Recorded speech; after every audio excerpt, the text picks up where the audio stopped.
In the tunnel I noticed I had a choice of 3. While I thought it very kind of them to offer me this, I do wonder if they realised what a dilemma they were sending to face me. The trouble was, if I looked at your reflection in the left window, I missed the actual image of you and your reflection in the right, and if I looked at the right I had the same problem but the other way around.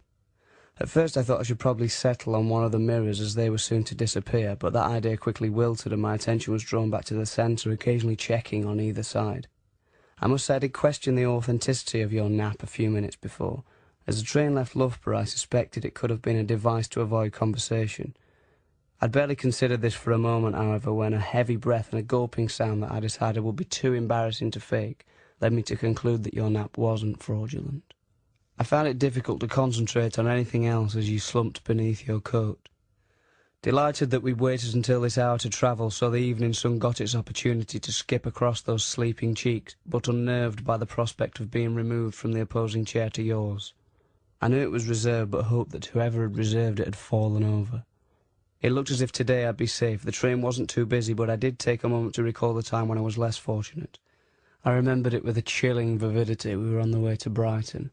I knew it was going to be his seat as soon as I saw him on the platform, unzipping, checking, zipping and rechecking things.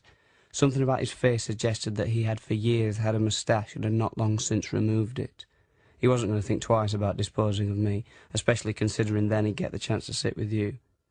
Though his hiking boot march through the carriage was rather revolting, it wasn't this that made my hands tense up into sour claws of nausea. It was the way he said it. "You're in my seat." No excuse me, no polite uncertainty, just the rigid, hideous fact. The thud with which it landed expelled all my preparation. Before I remembered my plans to pretend to be asleep, deaf, French, or only sat there because someone was in my seat, I was walking to find another vacancy. I ended up dwelling unhappily beside a girl with a boy's bum. I knew that because she walked too far past when she returned to one of what I thought to be 2 empty seats when I sat myself there. I fidgeted until our reunion on the platform where you brutally informed me. That man was really rather pleasant, actually. Today I thought I'd better make sure that couldn't happen again, and I pulled the ticket from the top of my seat. It took a few attempts and the facade of hanging a jacket to finally complete.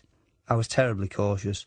There's a threat of punishment for such deeds by fine as far as I understand, but those shackles were at the back of my mind as I crushed the reservation in my hidden fist, folding and squeezing as if it were that beast on the way to the seaside. Fortunately there was no retribution. If anything, the train got quieter as the journey continued. And so in the tunnel, unable to decide, my head flicked through this trilogy of angles, angel after angle, until we were out the other side.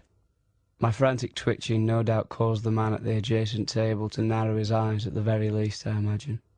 I don't know for sure. I didn't have time to add him to the cycle.